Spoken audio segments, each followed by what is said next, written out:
d'armes, il te sort la carte maîtresse, tu dis mais et il te dit carrément que ce que tu as vu là, c'est pas tout, hein, il y a autre chose. Là, ils ont tiré depuis le début de la guerre peut-être 2 ou 3 de ce type. Et vous vous doutez bien qu'ils en ont des dizaines et des dizaines, sinon tiré que quelques-uns. Ah, c'est qu'ils économisent le reste. Ils ne procèdent pas bêtement. Donc, la supériorité militaire d'Israël et des États-Unis, elle est claire. C'est même une perte de temps de débattre dessus. Mais sauf que dans le paradigme du faible au fort, les dégâts infligés par l'Iran à Israël et aux États-Unis vont créer des dégâts politiques que les États-Unis et Israël ne peuvent pas tenir. Sur la bataille politique, les États-Unis et Israël ne peuvent pas vaincre l'Iran. Sur la bataille militaire, oui, les États-Unis ont toujours gagné leur bataille militaire. Mais ils n'ont jamais gagné de bataille politique, c'est-à-dire ça perd toujours. Israël alors franchement, c'est-à-dire surtout ils n'ont pas anticipé les réseaux sociaux. On est très attentif grâce aux réseaux sociaux, on peut avoir des analyses parallèles, on peut interagir, on peut échanger, on peut apporter des nuances, on peut marquer un temps d'arrêt et dire oh calmez-vous face à un narratif qu'on essaie de nous obliger d'accepter. Et à partir de là, évidemment, la chanson n'est plus la même.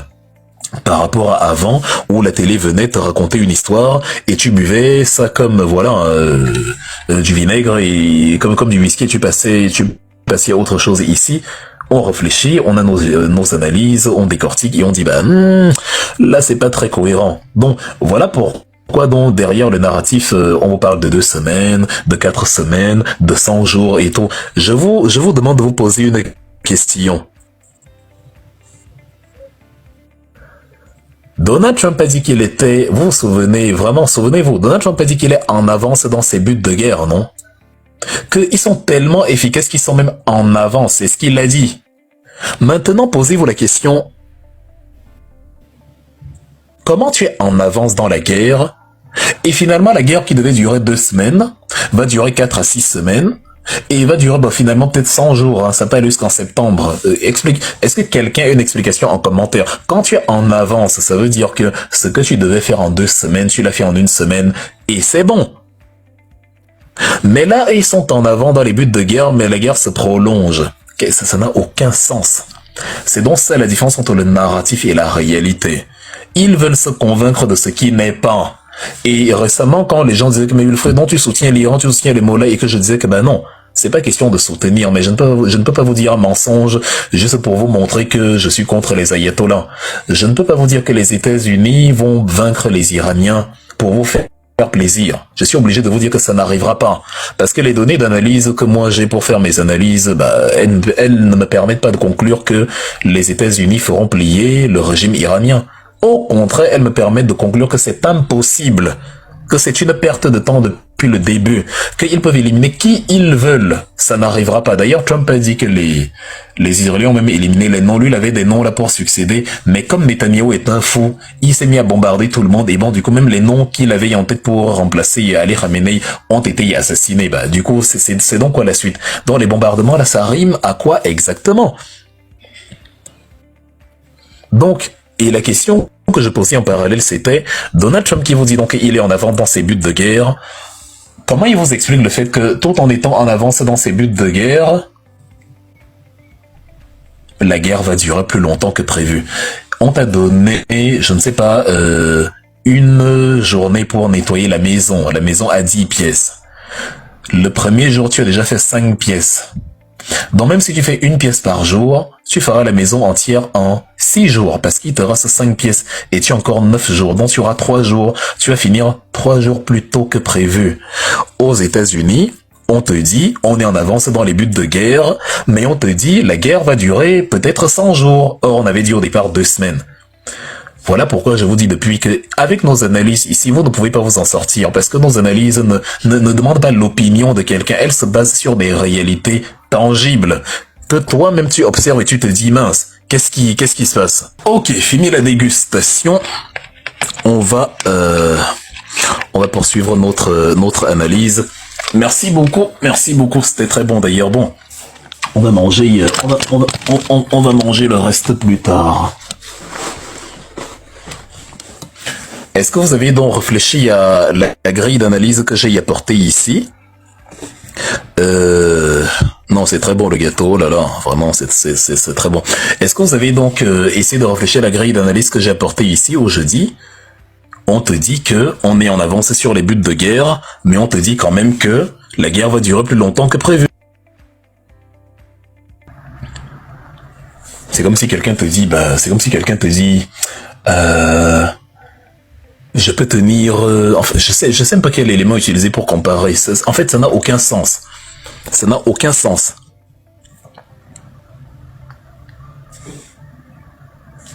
Donc, bref, on va continuer avec la raison numéro 4 ou 5, je ne sais même plus, quand je dis que c'est l'Iran qui mène au score, et j'espère que vous pouvez constater que tous les éléments que j'expose ici sont une réalité. Donc, l'Iran a fait donc que les États-Unis s'embourbent dans quelque chose qu'ils pensaient peut-être être plus court. Donc, tu ne peux pas plier l'Iran en 2 semaines, ni en 3 semaines, ni en 4 semaines. Faut arrêter la naïveté. C'est même stupide. Je suis même mal à l'aise à la place de l'establishment américain quand je vois ça. Ça se voit quand tu vois Dan Kane, le patron, le chef d'état-major américain. Quand tu le vois, ça se voit que c'est un homme intelligent. Ça se voit que c'est un homme sensé. Ça se voit que c'est un homme équilibré. C'est un homme qui sait ce qu'il fait, qui sait où il va. Ça se voit. Par contre, ben voilà. Tu vois qu'il subit des décisions d'une imbécilité terrible. Il est simplement obligé de suivre. Et tu as les autres soldats qui sont contents d'aller larguer des bombes parce qu'ils s'ennuient dans les casernes. Bah, du coup, ils ont un peu de sport, mais sinon, les buts de guerre, les buts politiques, ça ne va nulle part. Donc, oui, effectivement, Milta, Dan Kane, il a dit, ça n'avait aucun sens, il fallait pas y aller. Quand tu regardes même J.D. Vance, le vice-président, vous n'avez pas remarqué qu'il est invisible? Il ne voulait pas de ça, J.D. Vance. Il ne voulait pas de cette guerre-là. Vous voyez pas depuis, on ne le voit pas du tout. Or, il est toujours présent. Si un vice-président omniprésent. Mais là, voilà. Lui voulait rester. Il a soutenu Trump pour ses objectifs-là. Pas de guerre. On n'intervient pas bêtement ailleurs. Lui-même ne comprend pas pourquoi Trump est en train de faire ça. Il comprend pas. Bon, nous on comprend. On va vous dire. Il comprend pas. Et effectivement, ça ne lui plaît pas. Lui qui aimerait devenir président, lui qui aimerait garder une bonne image, c'est-à-dire il se met à dos son seigneur qui veut simplement aller canarder l'Iran, alors que donc voilà, non, J.D. Vance c'est quelqu'un qui je l'apprécie pas particulièrement, mais sur ce coup, il a compris. Il n'est pas très convaincu de cette histoire.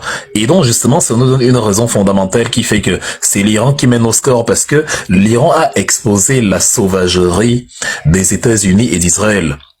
C'est-à-dire, il y a un flot absolu dans le discours. Il y a quelqu'un qui me disait ici que non, Trump sait où il va. Non, il ne sait pas où il va. Le discours est flou.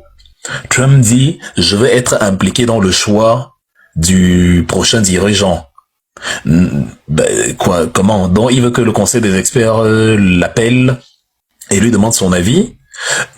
Après, tu as Netanyahou qui dit que bon, non, si le prochain dirigeant là qui veut, non, on va seulement l'éliminer. Tu as Trump qui dit bon, les Iraniens menaçaient la sécurité des États-Unis. En fait, même les Américains ne comprennent pas. Et que tu as plus de 6 Américains sur 10 qui ne comprennent pas. Tu leur demandes, vous qui vivez aux États-Unis, là, demandez aux Américains dans les rues, qu'est-ce que Donald est allé foutre au Moyen-Orient? Et avant que la guerre ne commence, je disais toujours que la meilleure chose qu'il puisse faire, c'est de ramasser. Mieux, il bombarde une montagne dans le désert. Il dit à Ali Khamenei que bon, c'est bon, on fait un petit scénario. On va dire que j'ai bombardé.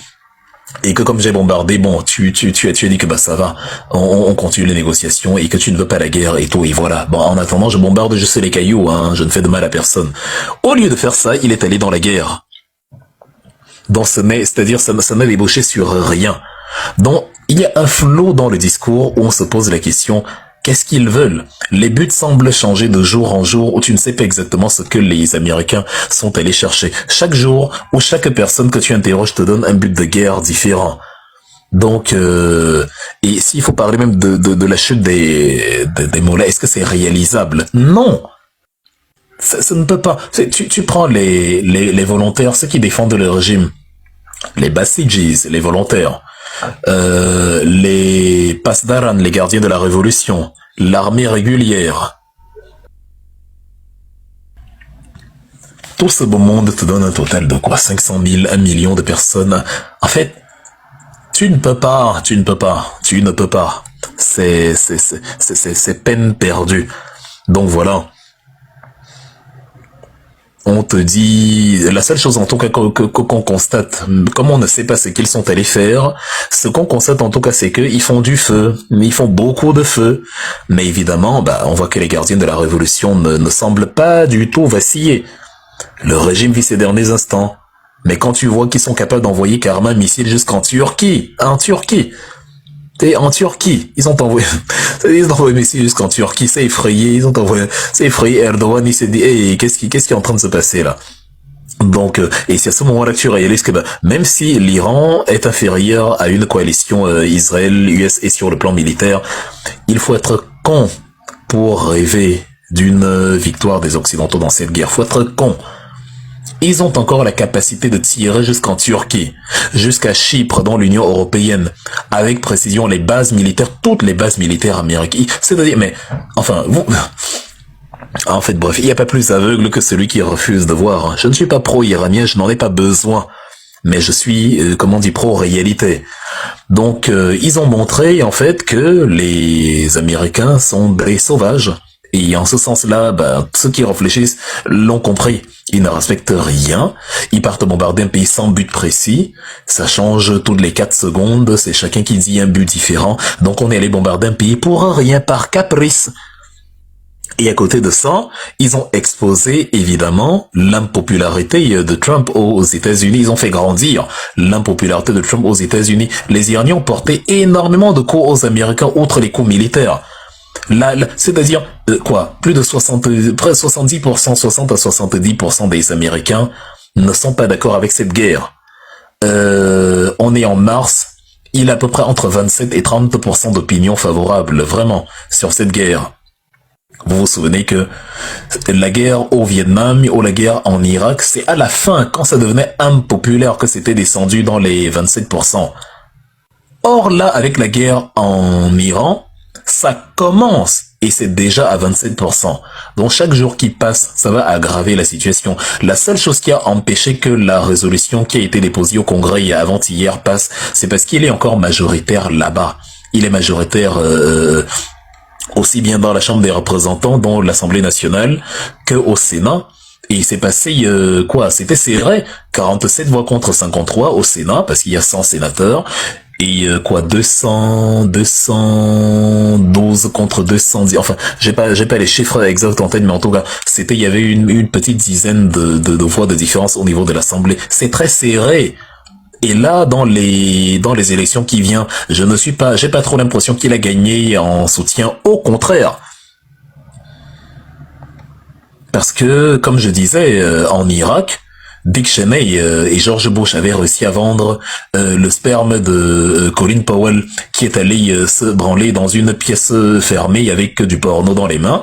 Il a mis ça dans un flacon, il est venu, il a brandi ça aux diplomates du monde entier en disant que voici la preuve que Saddam Hussein, ce petit liquide blanc, cette substance blanchâtre que vous avez dans le flacon que je tiens là, c'est la preuve que Saddam Hussein possède des armes de destruction massive.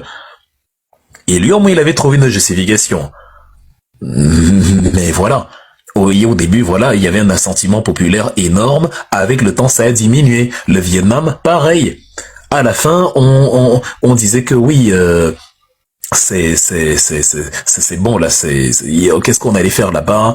En plus, c'est une guerre française, c'est les Français qui ont commencé ça. Ils ont perdu à Dien Bien Phu, ils n'avaient qu'à rester là-bas. Qu'est-ce qu'on en est allé foutre? C'est pas notre guerre. Et voilà. Donc là, à la fin, c'était à 27%, 25, 27%, moins de 30%. Trump, lui, il démarre sa guerre à moins de 30%. La guerre la plus impopulaire de l'histoire des États-Unis, peut-être, de toutes les interventions au Moyen-Orient. Et pour les élections de mi-mandat, peut-être que l'Iran vient de couler la carrière politique de Donald Trump. Imagine que,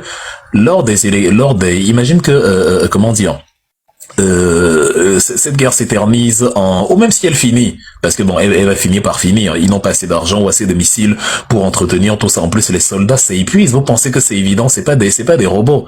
Tu bombardes tous les jours, les chasseurs là sont très rapides, ça, tu es certes entraîné, mais à un moment donné, faut faire une pause. c'est compliqué, ça prend de l'argent et l'économie américaine a besoin, l'argent là peut être utilisé ailleurs. L'entretien des B2, l'entretien des missiles envoyés aussi longtemps en mission, c'est pas évident. Et avec voilà la difficulté que tu es sous le bombardement des missiles étrangers, enfin des missiles adverses et tout, même si la guerre se termine, bon, si ça se termine, c'est mauvais pour lui parce que ça se termine sur une humiliation. L'Iran se fait bombarder tous les jours mais n'est pas humilié du tout puisque c'est le plus faible. Par contre, ce que l'Iran fait tenir tête aux États-Unis et les rendre moins arrogants, ça commence à ressembler un peu à une humiliation parce que ça commence à se prolonger. Après l'Iran, ils ne partiront plus dans un grand pays et dire on va régler ça en quelques jours, on va leur dire l'Iran vous a montré pourquoi la banane n'est jaune récemment. Donc si ça arrive, il arrive aux élections des mi-mandats, après la fin de la guerre et dans l'humiliation, bon, non seulement il va perdre, parce que, voilà, très impopulaire, il a gaspillé beaucoup d'argent et des vies, et usé les avions pour une guerre idiote. Donc il va perdre la majorité parce que républicains et démocrates se détestent actuellement comme pas possible. Et l'Amérique, c'est littéralement deux pays, hein, la division est absolue. Et à partir de là, n'ayant plus l'aval du Congrès pour intervenir, il ne pourra plus rien faire. Déjà que la Cour suprême a fortement restreint les droits de douane qu'il imposait et tout va selon ses humeurs. On lui a dit c'est bon, là tu te calmes. Ça c'était son arme principale. Maintenant il joue avec les avions et les porte-avions des Américains. Si le Congrès tourne du côté démocrate, c'est fini pour lui, il pourra plus rien faire, ni sur le plan de la douane, ni sur le plan des interventions militaires, et on peut même l'aider en accélérant le processus par ce que les Américains appellent l'impeachment, la procédure de destitution. Donc en fait, les dégâts des Iraniens vont se voir même sur le long terme. J'invite encore une fois les Africains qui suivent cette guerre de près à ne pas faire comme des enfants et à ne pas regarder les bombes, les lumières, les trucs. Il a dit que regardez comment Israël bombarde. Non, c'est plus compliqué que ça. En 2026, on fait de vraies analyses politiques, on ne reste pas sur les superficialités. Demandez-vous pourquoi quand on fait un live comme celui-ci, on est restreint immédiatement. Parce que c'est des choses fondamentales qu'on est en train de partager et qui n'arrangent pas ceux qui savent que on dit la vérité, on dit des choses qui ne peuvent pas être contestées parce que elles ont la faiblesse de se reposer sur des éléments qui se sont passés.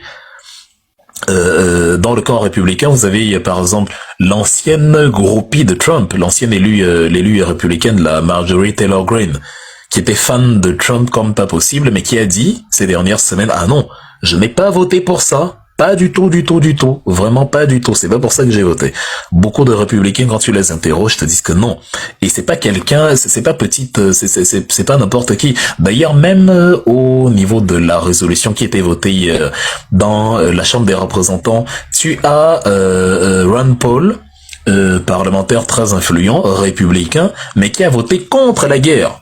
Donc les grandes figures qui soutenaient Trump ont voté contre la guerre. Il n'y a que l'idiote si la Caroline Leavitt, sa porte-parole, qui, voilà, elle me rappelle un peu comme Gangsta dit, elle s'agite, la petite blondasse là qui est ministre de la communication, vous voyez de qui je parle.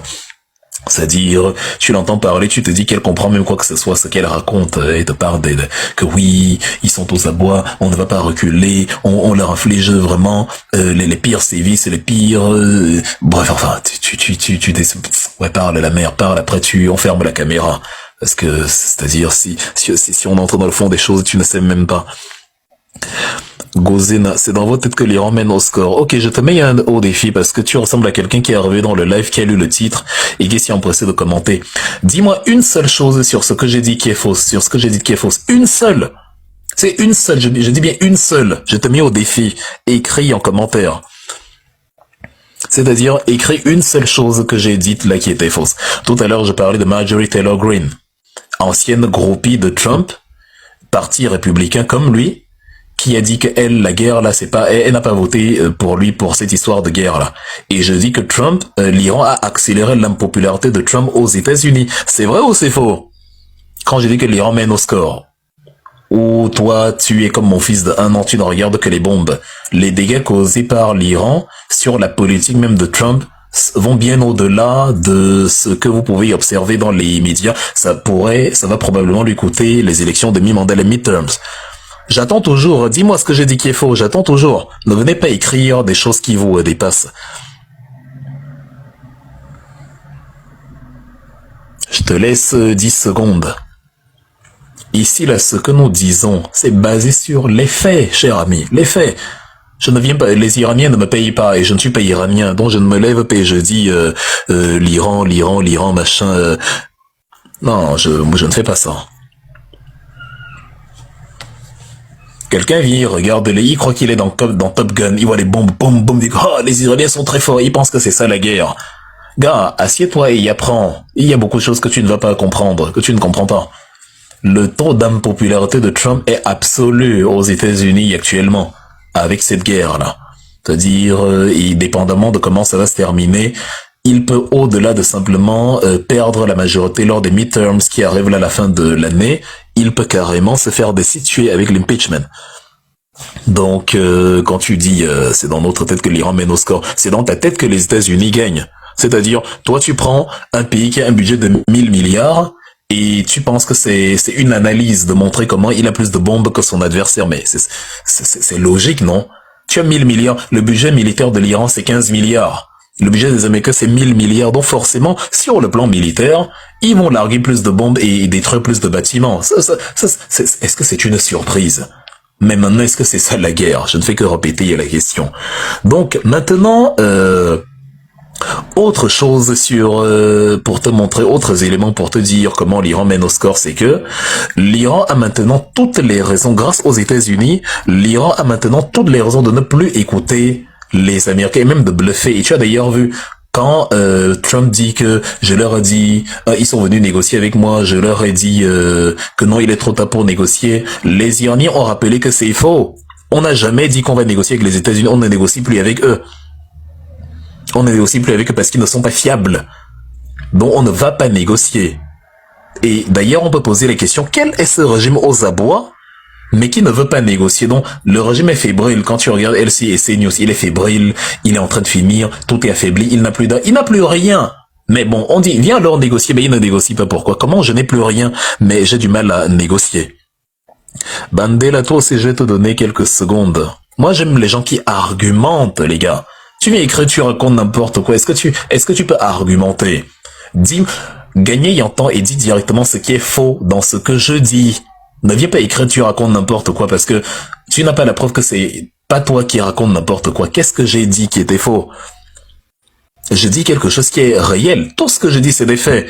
Trump a dit que les Iraniens ont voulu négocier avec lui et qu'il leur a dit que c'était trop tard. Et les Iraniens ont rappelé que non, on n'a pas dit qu'on va négocier avec Trump.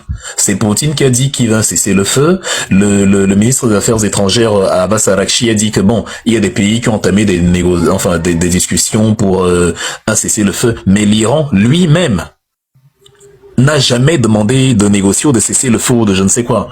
Il a répété, Massoud Pezeshkian, dans la vidéo qu'il a enregistrée, que l'Iran ne se rendra pas. Et je suis en train de dire, l'Iran, justement, a désormais toutes les raisons, ce qui lui permet d'avoir un avantage supplémentaire. L'Iran a justement toutes les raisons de ne plus écouter les Américains et de, voilà, partir aussi aux négociations, s'il y en a même demain, sur le nucléaire en bluffant, parce qu'il sait que les adversaires, les Américains, ne sont pas fiables. Ils ne sont pas fiables du tout parce que chaque fois qu'on négocie avec eux pendant les négociations, ils larguent des bombes. Donc à partir de là, l'Iran peut facilement dire je ne négocie pas. À l'époque, on accusait l'Iran ne veut pas négocier. Bon, par 2 fois, lors de la guerre des 12 jours et lors de la guerre qui est en cours, les Iraniens sont venus négocier.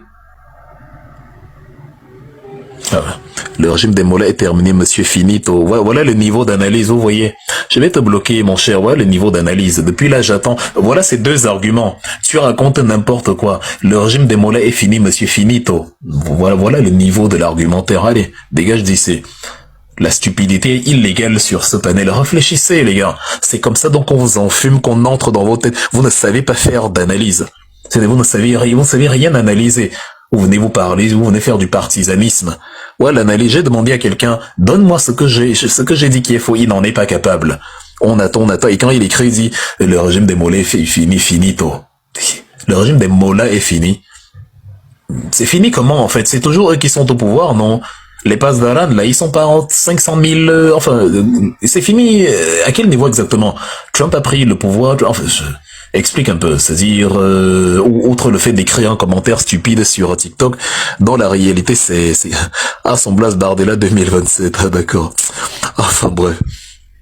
Et que c'est trop drôle.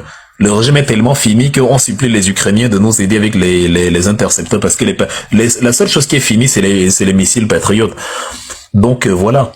Et je dis la marge que l'Iran vient de gagner, une marge qui consiste à se rendre la tâche facile sur le refus des négociations. L'Iran peut continuer secrètement son enrichissement d'uranium et quand c'est fini, il dit bah je n'ai pas voulu négocier parce que mon négociateur n'était pas fiable. Il avait décidé de me bombarder, donc j'ai développé mon arme nucléaire au calme parce qu'en utilisant la voie pacifique, je me faisais canarder n'importe comment. Donc voilà. Et ça pose, comme j'ai dit, l'interrogation fondamentale. Le régime dont on dit qu'il est aux abois et qu'il est fébrile, normalement, de manière cohérente, quand on est aux abois, quand on ne peut plus, on capitule.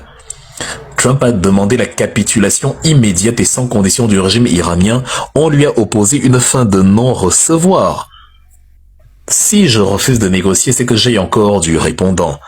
Donc voilà. Et maintenant pour ceux qui pour ceux qui ont la tête dure, je répète que le régime ne tombera pas les gars, pas du tout. Le régime iranien, je vous explique, comme vous êtes naïf, c'est aussi l'un des avantages que l'Iran a gagné de la guerre des 12 jours. Ils se sont encore davantage déconcentrés qu'ils ne le sont déjà. Quand je dis déconcentrés, je ne dis pas genre concentration mentale, je dis concentration administrative. Le régime iranien, c'est un kaléidoscope, c'est-à-dire ils ont des sites partout et ils ont une défense mobile, un relief terriblement montagneux, rocailleux, escarpé, mais qu'ils maîtrisent je sais pas, jusqu'au bout des doigts. Ils sont là depuis 2500 ans. Ils ont 31 provinces, très déconcentrées. Ils ont créé le kaléidoscope, c'était une mosaïque carrément hypnotique, de manière à ce que tu peux éliminer 10 000 personnes à Téhéran, dans le directoire, dans le politburo. Immédiatement après, la direction de Tabriz ou de Qom prend le commandement. En fait, vous ne pouvez pas, je ne sais pas comment je vais expliquer ça aux gens, vous ne pouvez pas renverser le pouvoir iranien, c'est impossible. C'est pas la France où tu vas éliminer, je sais pas, hein, comment dire, tu élimines le président, ou on va organiser de nouvelles élections pour le nouveau président. Enfin, là-bas, c'est totalement autre chose. C'est une mosaïque, c'est pas, ils se sont dit qu'ils ont en face de, je sais pas, tu as un chef de meute, tu as éliminé le chef de meute, maintenant la meute est en débandade. Regardez comment l'Iran est resté inflexible. Tu n'as même pas l'impression que, est-ce que quand tu regardes l'Iran, là, tu as l'impression qu'ils ont perdu leur guide suprême il y a 7 jours. C'est comme si le guide suprême est mort il y a 200 ans et qu'ils ont déjà oublié. Le pays fonctionne, la direction, la chaîne de commandement fonctionne comme si de rien n'était. Voilà encore la démonstration d'un fait que personne ne peut contester. C'est-à-dire, on a éliminé les gardiens de la révolution, on a éliminé l'ayatollah, on a éliminé monsieur Mohamed Pakpour, on a éliminé monsieur Shemkhani, on a éliminé Ali Khamenei, on a éliminé la tête. Et la structure continue mais les missiles sortent tous les jours, la chaîne de commandement, le contrôle, mais attendez un peu, comment il faut, je ne sais pas s'il y a 2 pays au monde capables de tenir comme ça au niveau de la chaîne de commandement, c'est incroyable.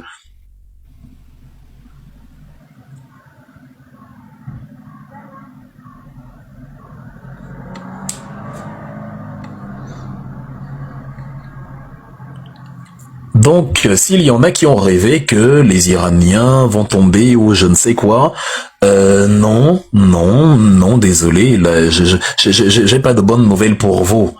Je n'ai pas besoin d'être un Iranien partisan du régime. Je vous dis la vérité tout simplement. Déjà que vous ne saviez pas que ça allait durer autant de temps. Le fait même que ça part dans le 8e jour, c'est pas normal. Avec toutes les bombes, mais ça aurait dû finir depuis. On élimine un dirigeant et vous continuez d'envoyer des missiles et le pays continue de fonctionner. Vous envoyez, plus le temps passe, vous sortez de nouveaux missiles. Vous épuisez les défenses de l'adversaire, mais attendez un peu. Ils ont dit qu'ils peuvent continuer cette guerre aussi longtemps qu'ils le désirent. Ils ont dit aux Américains, vous qui voulez qu'on capitule, oubliez. Ils ont dit aux Américains que vous qui voulez envoyer des troupes au sol, on est très contents, c'est ce qu'ils ont dit, ils ont utilisé le on est très heureux de vous recevoir, venez. Mais il y a des gens qui veulent qu'on mente, qu'on leur dit, ah, les mots là sont finis, comme celui qui écrit finito. On lui demande d'argumenter, il dit, sont finis, finito. Tu as regardé LCI, on te dit les mots là sont finis. Et toi aussi, tu as répété les mots là sont finis. Or, c'est les mots là qui tiennent le pouvoir aujourd'hui. Ça, c'est la folie, en fait. Donc, ils ont des tunneliers terribles là-bas qui peuvent te creuser, broyer la roche et te creusent de véritables villes souterraines. Dans la roche en plus. Vous avez vu comment dans l'attaque de Fordo, pour briser la roche à Fordo, il a fallu utiliser les B2 qui ont largué les bombes, les GBU-57. Or, ils n'ont pas un stock illimité de GBU-57. Tu vas larguer ça sur toutes les montagnes d'Iran. Tu perds ton temps. Je vous rappelle d'ailleurs un truc. Vous avez constaté qu'ils ont bombardé les quartiers de l'Ayatollah Khamenei hier, non? Ils ont bombardé 3 fois, je crois hier et ce matin encore. Pourquoi? Parce que la première fois qu'ils avaient bombardé, ils ont cru qu'ils avaient détruit. Or non, ils sont repartis. Et ça, ce n'est que à peine sous le centre-ville. Maintenant, imaginez les sites dans la montagne. Ça vous donne déjà une indication sur le fait qu'à Fordo, là, ils n'ont rien détruit du tout. C'est la montagne, c'est la roche de feu. Donc les gens sont, en fait, on leur dit, oui, effectivement, ce matin, donc les gens sont fâchés quand moi je leur dis, tout ce que je dis, c'est des trucs vérifiables. Depuis là que je parle, je n'ai pas pris un truc issu de mon imagination. C'est les Israéliens eux-mêmes qui sont repartis en constatant comme mince, dont on avait beaucoup bombardé, mais on n'a rien obtenu. Imaginez si on a bombardé le bunker de Khomeini 3 fois. Imaginez le nombre de bunkers qu'il y a en Iran dans la montagne. Il faut donc bombarder chacun 3 fois, non 4 fois ou 5 fois, parce que c'est dans la montagne, ce n'est pas au centre-ville, là où c'est plat, dans la vallée. Dans la montagne. Comment vous allez faire? Sur 1,5 million de kilomètres carrés, vous allez faire comment? C'est peine perdue. Vous allez trouver l'uranium caché comment? C'est peine perdue.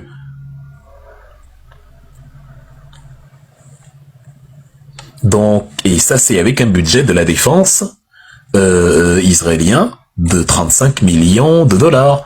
35 milliards de dollars, pardon, qu'est-ce que je raconte? C'est 112 milliards de shekels. Le shekel, c'est la monnaie israélienne. Et comme je vous dis, c'est égal à tout le PIB camerounais. Ils affrontent dans tout ça, là, plus l'armée américaine. Donc, voilà. 1035 milliards au-dessus de l'Iran, au-dessus de vos têtes. Et l'Iran arrive quand même à tenir. Et les États-Unis n'ont atteint aucun objectif de guerre. Ils ont renversé des bâtiments, c'est tout. Ils ont tué des gens, c'est tout. Mais ils n'ont pas tué le régime iranien. Ils font des batailles, elles sont impressionnantes. Il y a du feu, il y a de la fumée, il y a des bombardements, des bruits et tout. Mais la guerre, elle est loin d'être gagnée.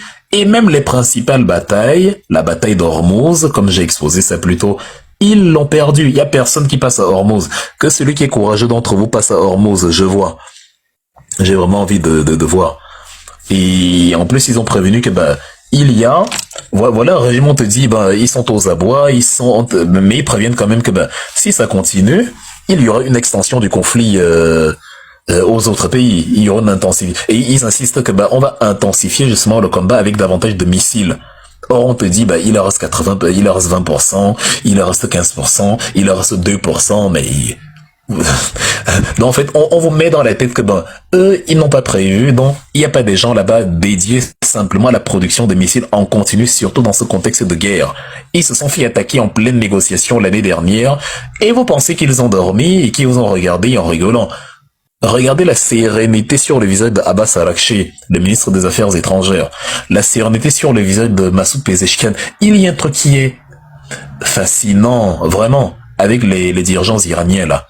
Ils ont un calme sur le visage qui met carrément mal à l'aise. Ils ne ressemblent pas à des gens dont on vient d'éliminer le chef et de bombarder quasiment toute la capitale. Pas du tout. En fait, tu les regardes, tu as l'impression que c'est des gens qui sortent d'un massage et d'une partouze géante. En fait, ils ont une sérénité, mais c'est une leçon de résilience. Faut dire les choses comme elles sont. Totalement. C'est pas comme quand tu as Pete Hegseth, il est très agité, le ministre de la Défense américain, le secrétaire d'État à la guerre. Le chef du Pentagone, tu le vois là, il est, c'est-à-dire, quand il parle avec sa cravate tirée, il y a 4 épingles, il se croit vraiment, mais en fait, il se voit en fait, il est dans un film. D'ailleurs, ils ont utilisé des images de films qu'ils ont mélangé avec les images d'Iran. En fait, les Américains sont ils sont dérangés mentalement, ils sont dérangés, ils sont dérangés. Il y a un truc qui, en fait, et c'est comme ça qu'on perd dans le sens des réalités. Où tu dis, mais finalement, ces gens-ci, enfin, vous êtes encore sur Terre ou bien vous êtes prisonnier de votre propre film que vous êtes créé. Donc, voilà. Autre élément dont, quand je parlais de l'ayatollah Ali Khamenei, quand je dis que l'Iran mène au score, autre élément, c'est qu'ils ont fabriqué un martyr, les gars. Ils ont éliminé Ali Khamenei alors que c'était même pas nécessaire. L'homme avait 86 ans. On pouvait tout autant attendre qu'il meure. 86 ans, vous éliminez un martyr, vous éliminez un Iranien, un leader iranien, alors qu'ils ont là-bas le concept de martyr. Ali Khamenei qui pouvait se cacher dans les montagnes quelque part loin, je sais pas, à Mashhad, dans sa ville de naissance, dans le nord-ouest, là, dans le nord-est. Il pouvait aller là-bas. Il est venu à Téhéran, de l'autre côté du pays, dans le nord-est. Il est resté là, alors qu'il y avait une menace imminente sur son pays. Pour les Iraniens, vous pensez qu'ils perçoivent ça comment? Pour eux, Ali Khamenei, comme Jésus dans votre Bible, Ali Khamenei a accepté lui-même de monter à Jérusalem comme Jésus a fait. Pour eux, Ali Khamenei a décidé de s'offrir en sacrifice pour consolider l'unité iranienne après sa mort contre l'impérialiste israélo-américain. Et c'est exactement ce qui se passe. Vous regardez les Iraniens qu'on a demandé de se réunir tous les jours à 20h à Téhéran. Ils exécutent, ils sont là tous les jours, alors qu'il y a des bombes qui pleuvent sur la ville. Donc en fait, il n'y a que les idiots qui vont se vanter qu'on a éliminé Khamenei. Vous ne comprenez pas la mentalité iranienne, c'est pas comme ça que ça marche. C'est pas que tu élimines leur leader, ils se mettent à trembler. Ouh, on élimine notre leader. Non, tu élimines leur leader, ils se tournent contre toi. Qu'est-ce que disaient les manifestants à Téhéran? Mort à Israël, mort à l'Amérique. À quel moment avez-vous l'impression que ces gens-là ont prévu dans leur esprit de chanter vos louanges? Je comprends même pas la logique. Tu viens éliminer le chef vous savez que ce que représente l'ayatollah dans l'islam chiite, c'est le représentant, ils ont un grand respect pour Mohammed, dont ils ne vont pas se désigner comme étant le représentant ou l'incarnation de Mohammed, mais en tout cas, c'est l'autorité religieuse qui, comme Mohammed n'est pas là, ou du moins n'est pas encore revenu, c'est l'autorité religieuse qui assure l'intérim. Entre-temps, vous venez vous l'éliminer comme un malpropre, et vous pensez que la réaction sera « Ah merci, alléluia, ah vraiment, non, vous allez trouver 2-3 petits Iraniens qui vont faire ça à Téhéran. » Mais sur les 90 millions d'Iraniens, les gens dont on vous dit que oui, il y a qu'un quart qui soutient le régime, mais où sont donc les autres? Ne dites pas qu'ils ont peur des bombes, et qu'ils ont peur de la répression. Pourquoi ceux qui soutiennent le régime, eux, n'ont pas peur des bombes? Or, les bombes ont un potentiel meurtrier beaucoup plus élevé. Tous les soirs, ils sont là. Donc c'est pays absurde. Ça ne servait à rien. En plus, il avait 86 ans. Vous éliminez un homme de 86 ans, vous vous en vantez. Vous dites, on est éliminé, mais ça ne change rien. Ça a changé quoi là depuis? C'est comme s'il était toujours là. Et quand on dit ça, il y a des gens qui disent « Ah, t'es pro-iranien, tu soutiens les ayatollahs. » Non, je dis la vérité. J'attends que quelqu'un me dise dans les commentaires ce que j'ai dit et ce que j'ai dit qui soit faux. Donc ils ont fabriqué un martyr. L'homme avait un cancer, il était sous dialyse, il avait même un côté paralysé, il avait 86 ans, et vous venez l'éliminer, vous dites que c'est rien ça. Donc, non seulement c'est ridicule de se vanter de ça là, mais en plus ça a fédéré les Iraniens parce que vous avez créé un mythe. Vous savez ce qu'est un mythe? Le mythe c'est quelque chose qu'on ne peut pas attaquer. Le mythe c'est que vous avez créé une figure légendaire. Vous avez créé, vous avez créé Zeus, vous avez créé, je vais me prendre quelle figure là. Vous avez créé Hercule, vous avez créé, bref, Xena la guerrière, vous avez créé tous les héros qu'on peut s'imaginer. Et le pire, c'est-à-dire, comme Trump est un idiot, il s'est laissé entraîner par Netanyahou dans un délire qui consiste à assassiner un leader religieux musulman en plein mois de Ramadan. Donc, c'est-à-dire sur toute la période de l'année qu'il pouvait choisir, il a choisi le mois du Ramadan. Tu t'attends à quoi? Le mois sacré de l'islam. Tu élimines leur leader qui est venu t'affronter dans sa capitale en plein mois de Ramadan. Mais tu viens de créer un héros. Pour les Iraniens, tu as créé un héros, un martyr. Qu'est-ce que les gens veulent qu'on leur dise? Que non, les Iraniens sont aux abois parce qu'ils ont perdu leur leader. C'est faux, ils sont pas aux abois du tout. Ils sont plus résolus, plus déterminés que jamais. Celui qui attend leur capitulation, je vous souhaite bon courage. Donc voilà, ce que Israël et les États-Unis et les petits Africains stupides qui viennent là se balader en commentaire, c'est ils sont dans le déni total. C'est-à-dire ceux qui pensent, vous qui pensez là, qui venez l'écrire aussi, qui pensez qu'on est dans une série Netflix, que ah oui, hein, les États-Unis et les Israéliens ont des bombes trop puissantes. Regardez, ils ont détruit tout Téhéran. Voilà comment vous fonctionnez. Je connais votre logiciel, c'est celui-là. Ou qui disent que regardez comment les USA dominent les opérations. Poutine a mis 4 ans, il n'a même pas tué Zelensky. Zelensky, c'était pas prévu que Poutine élimine Zelensky. C'est pas son but. Il va récupérer le Donbass, il va le prendre. Il l'a même déjà pris. 20% du territoire ukrainien est entre les mains de la Russie. Et déjà, arrêtez de dire que les États-Unis ont éliminé Khamenei en 24 heures. Khamenei au pouvoir depuis 37 ans, 1989. Si on l'a éliminé en 2026, ce n'est pas qu'on l'a éliminé en 24 heures. On l'a éliminé après 37 ans. C'est pas aujourd'hui que les États-Unis cherchent à se débarrasser des mollahs. Ils voulaient se débarrasser de l'ayatollah Khomeini depuis, parce que l'ayatollah Khomeini leur a montré le feu. Ce n'était pas ce qu'ils avaient prévu, c'est totalement détourné de leurs calculs. Et l'ayatollah Ali Khamenei, qui a pris le pouvoir après la mort de Khomeini en 89, a continué la politique de Khomeini tout simplement. Et donc ce n'est que maintenant qu'on a pu l'éliminer après 37 ans. Vos fantasmes, les gars, vous fantasmez beaucoup. Ce sont des fantasmes, c'est pas la réalité. Donc arrêtez de fantasmer, revenez à la réalité.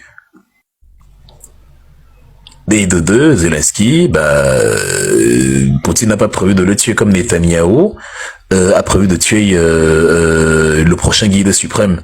La seule chose que vous n'arrivez pas à comprendre, comme je l'ai dit une fois, je le redis encore, c'est que vous aviez en face de vous, quand je parle du gouvernement israélien, parmi les pires terroristes de l'histoire de l'univers. La seule différence, really, the only difference between the two of them, between the two sides, c'est que certains portent une cravate, costume cravate, et d'autres portent simplement des chemises sans cravate, vous savez. Ou bien les Iraniens sont tellement anti-américains, vous allez remarquer les Iraniens ne portent pas de cravate.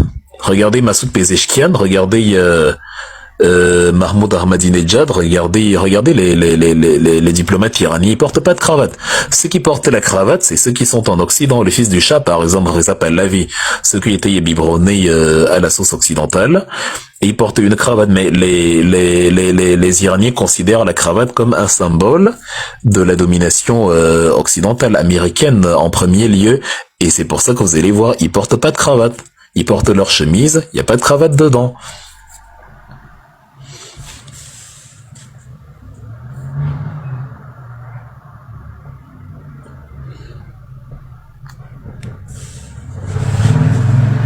Oui, ils ne portent pas de cravate.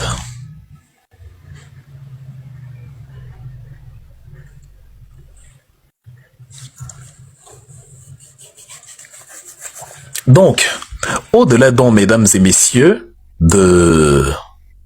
Ah, t'avais jamais fait ce constat, hein? Maintenant tu l'as fait. Au-delà donc de ce qu'on vient d'évoquer, de toute cette excitation-là sur les bombes très puissantes des États-Unis et d'Israël, est-ce qu'il y a toujours quelqu'un qui croit ici sérieusement que le régime va remettre le pouvoir, genre dans 4 semaines, dans 4 mois? Quand vous regardez les Iraniens, c'est-à-dire que ce soit le peuple ou les dirigeants, vous avez encore l'impression qu'on se rapproche de ça là? Au contraire, j'ai commencé par le Canada Sainte-Panthère.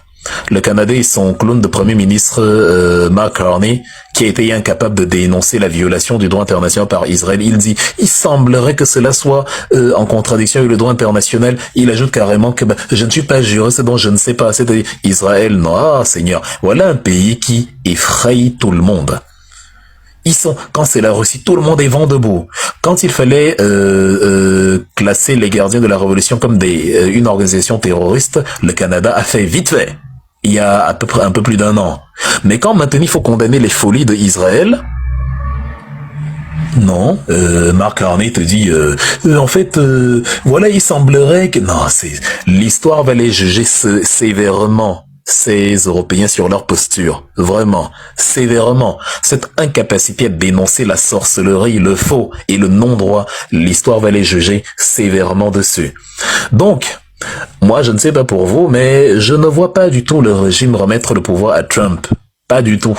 Je dis que ça n'arrivera pas. Je ne sais pas trop comment dans sa tête il s'imagine que ce sera possible, même s'il fait venir les Kurdes. Déjà que les Iraniens les attendent, mais en plus ça va simplement générer une guerre civile, une guerre régionale, enfin une guerre dans une région, la région où ils vont essayer leur incursion. Je ne pense même pas d'ailleurs qu'ils sont assez nombreux, assez outillés, même si c'est la structure la plus crédible pour être instrumentalisée comme proxy. Et ils s'en sont servis en Irak, en Syrie, bref, à plusieurs reprises. Les Américains d'ailleurs, mais bon, tu as toujours comme ça des idiots qui se laissent avoir, hein. C'est-à-dire après tout ce que les Américains font et après tout ce que les Kurdes ont subi, ils finissent quand même par se persuader que les États-Unis sont leurs alliés, leurs amis qui... Ah bref, on a le droit d'être idiot, hein, donc je laisse à certains humains le droit d'être idiot, donc c'est pas... Mais bref, moi j'ai plutôt, quand vous voyez l'actualité, est-ce qu'on n'a pas l'impression qu'avec le temps, on tourne en rond finalement, chaque jour se lève, Israël a bombardé, et puis la nuit tombe, et puis le jour suivant se lève, Israël a bombardé, l'Iran a riposté, Israël a bombardé, l'Iran a riposté. C'est ça qu'on appelle le bourbier. Le bourbier. La seule chose qui évolue, la seule chose qui progresse, c'est, comment dire, l'efficacité des ambitions iraniennes. L'Iran a dit qu'ils vont bloquer Hormuz, c'est bloqué. Ils ont dit qu'ils vont paralyser au niveau de la sous-région, tout va s'arrêter, ça s'est arrêté. Actuellement, l'Iran a dit qu'ils ne vont rien céder, ils n'ont toujours rien cédé. L'Iran a expliqué que même si vous éliminez nos leaders, tout va continuer de fonctionner. Et ça fonctionne. La télévision d'État, on a détruit, ça fonctionne comme si on n'avait rien touché. Il n'y a rien en Iran qui s'est arrêté. Quelle est la structure politique en Iran qui s'est arrêtée? Quelle est la structure? Est-ce que la télévision d'État s'est arrêtée? Est-ce que la chaîne de commandement s'est arrêtée? Est-ce que les tirs de missiles se sont arrêtés? Est-ce que, au contraire, ceux qui brandissent tous les jours la faiblesse, l'épuisement de l'Iran sont en train de montrer l'épuisement? Est-ce que Israël a la possibilité de canarder, de pilonner comme ça indéfiniment? Trump lui-même, parce que ça va le dépasser, il pourrait se fatiguer, se lasser, comme il fait souvent par caprice, et dire ouf, là c'est bon, là j'en ai marre, parce que ça va devenir redondant. On n'obtient rien, on bombarde, et Israël n'a pas amélioré son capital sympathie auprès de la population iranienne. On peut pas aimer quelqu'un qui vient bombarder son pays comme ça. C'est prendre les Iraniens pour les idiots qu'ils ne sont pas.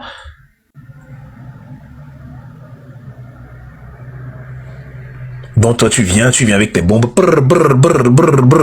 pendant 2 semaines, 1 semaine, 3 semaines, 1 mois. Et à la fin je te dis oh merci, oh vraiment je t'aime beaucoup, viens. C'est quoi ça? Donc voilà.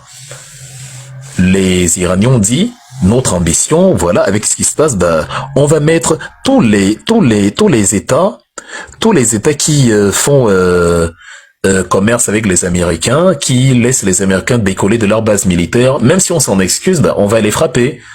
Et ils les mettent dans un état d'alerte comme ça, pour augmenter en quelque sorte la crainte d'un conflit régional, qui peut inclure l'empire maintenant de l'Azerbaïdjan, même la Turquie. En fait, ça devient un peu, ça commence à se métastaser beaucoup, et à un moment donné, ces pays-là qui sont quand même des pays musulmans, vont un peu réfléchir et dire aux États-Unis, finalement, c'est vous les fauteurs de troubles, hein. C'est bien beau la puissance militaire et tout le tralala, mais vous en faites trop. Les buts de guerre, là, vous ne pouvez pas atteindre, vous ne pouvez pas. Vous ne pouvez pas les atteindre. Et les pays du Golfe risqueraient de dire aux États-Unis, non, on ne veut plus, calmez-vous. C'est-à-dire, imaginez que tous les pays font comme l'Espagne a fait. quand l'Espagne a refusé de livrer la base de Moron et les autres bases espagnoles à Donald Trump en disant tu n'atterrirais pas ici chez nous, on refuse. Imagine que l'Arabie Saoudite fait pareil et dit bah je ne veux plus que tu atterrisses ici à Al-Bafra, à Prince Sultan. Les Émirats à Riyad ont dit je veux plus que tu arrives ici à Al-Bafra. Le Qatar dit je veux plus que tu arrives ici à Al-Udaid. Et voilà. Donc et en plus ils se sont plaints que les Britanniques ont tardé avant de leur donner la possibilité d'utiliser leur base, notamment la base de Diego Garcia appartient aux Britanniques dans l'archipel des Chagos au large des non loin des Maldives dans l'océan Indien. Bref, enfin si ces pays du Golfe là se mettent un peu à réfléchir et cessent un peu d'avoir la trouille vis-à-vis des États-Unis parce que c'est aussi une guerre psychologique. Les États-Unis donnent l'impression qu'ils peuvent faire la guerre à tout le monde en même temps. Ce n'est pas possible, tu ne peux pas. Ce sera toi le perdant. Un lion ne peut pas se battre contre 10 hyènes. Elles vont le manger. En même temps, tu ne peux pas. C'est-à-dire, tu peux à fortiori te défendre, comme l'Iran actuellement contre tout le monde en même temps, et les mettre à mal parce que c'est eux qui t'attaquent et qui veulent obtenir des objectifs. Mais tu ne peux pas agresser les gens et leur imposer des trucs comme ça tout le monde en même temps. Ils vont se coaliser contre toi, cher ami. Donc voilà. Actuellement, les Européens, quelqu'un me demandait tout à l'heure, est-ce que j'ai parlé de la position du Canada? Actuellement, les Européens, les Occidentaux, de manière générale, jouent un double jeu. Tu as Friedrich Merz qui soutient les États-Unis, mais en même temps, il demande à Israël et à Trump de revenir au dialogue. Mais c'est soit quelqu'un a violé le droit international, soit il ne l'a pas violé. Les États-Unis ont violé le droit international. Fin de l'histoire. Si j'avais Friedrich Merz en face, je le lui aurais dit. Die USA und Israel haben gegen das internationale Recht verstoßen. Schluss aus Ende. Ils ont violé le droit international. Il n'y a pas autre chose, il n'y a pas d'autre mot. Et donc, il fait, voilà, en même temps d'Emmanuel Macron, il condamne, mais il soutient. En même temps de Mark Carney, il soutient, mais il condamne. Donc, voilà. Moi, j'ai beaucoup aimé la superbe position de Pedro Sanchez. C'est-à-dire, voilà, quelqu'un, il était catégorique comme Sékou Touré. Il a dit non. Et Macron, lui, te dit... En fait, Macron, c'est... Quand vous avez fini... J'ai vu l'autre jour, quelqu'un fait passer les Bobo Diouf à la télé ici à la maison. Je me suis demandé, ah tiens, souvenir.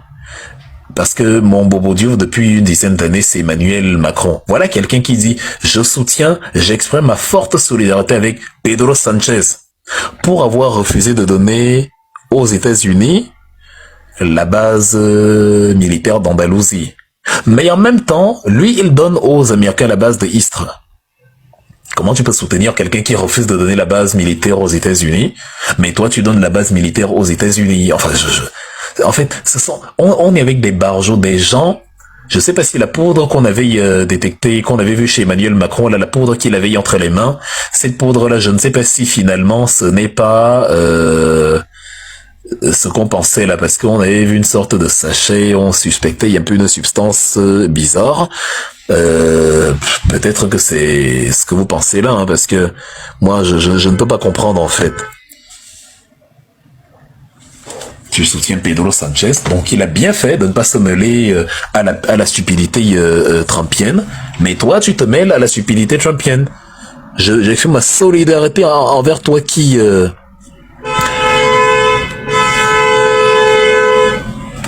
Alors, c'est la première fois que je ne vous trouve pas pertinent. Les gars, Dark Skin, ce que j'attends, tu sais, TikTok laisse le temps, l'espace pour écrire les commentaires.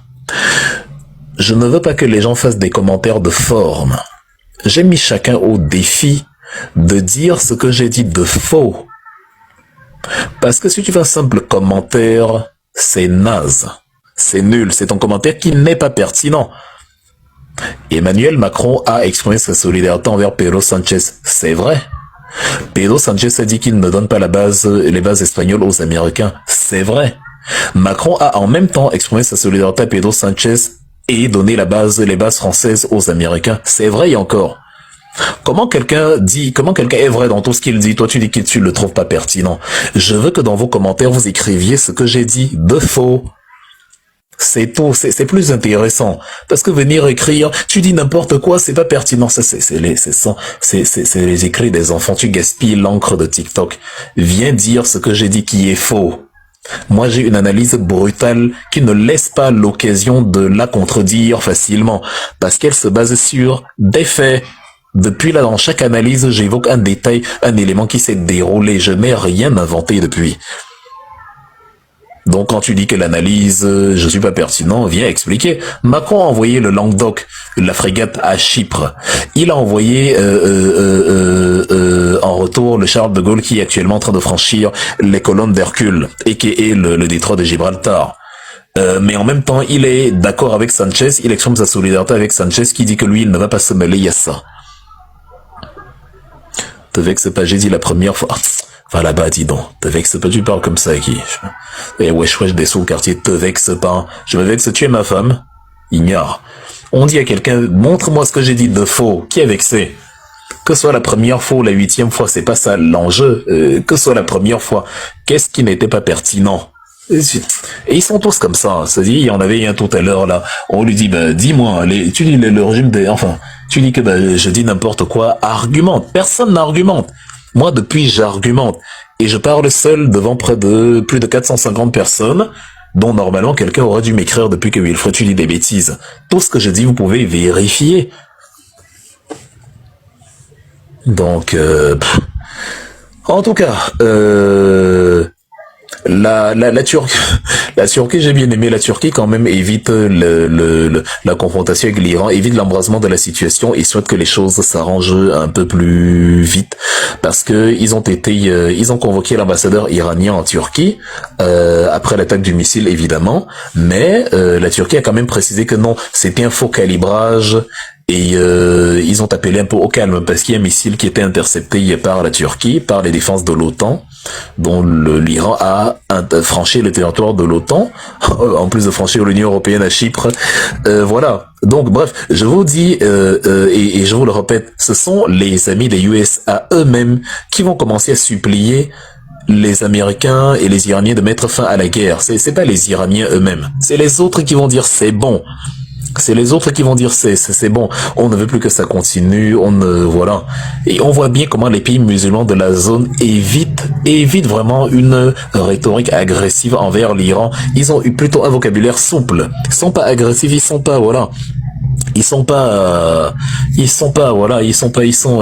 plutôt soft parce qu'ils ne veulent pas que sur un malentendu, sur un truc, les choses aillent dans tous les sens. Donc voilà, parce que depuis, au lieu que les gens fassent des analyses, on raconte des,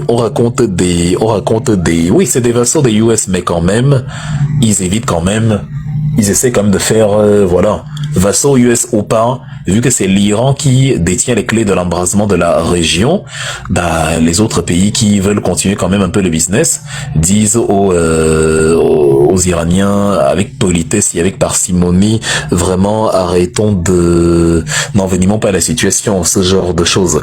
Parce que depuis on vous raconte des fables en fait, on vous fait croire que bon, comme ça bombarde à tout va, c'est bon. Or vous devriez en fait être capable de voir la détermination en fait du régime, de constater qu'elle s'est en fait renforcée. Donc, je sais pas, vous attendez un peu. C'est-à-dire Israël qui dit qu'il va tuer le guide suprême, le prochain guide suprême, n'importe qui, s'il est élu. Et vous pensez que c'est encore possible de convaincre les Iraniens que c'est la liberté qu'on leur apporte? Le guide suprême dans les pays chiites est élu, conformément aux traditions culturelles chiites, par le fameux comité d'experts. Un peu comme le chancelier allemand au Bundestag, un peu comme je vous expliquais tout à l'heure au Vatican, avec le conclave. Voilà. Imaginez que l'Iran dit qu'il va tuer le chancelier allemand. Mais vous allez crier, mais le scandale du millénaire. Donc Netanyahu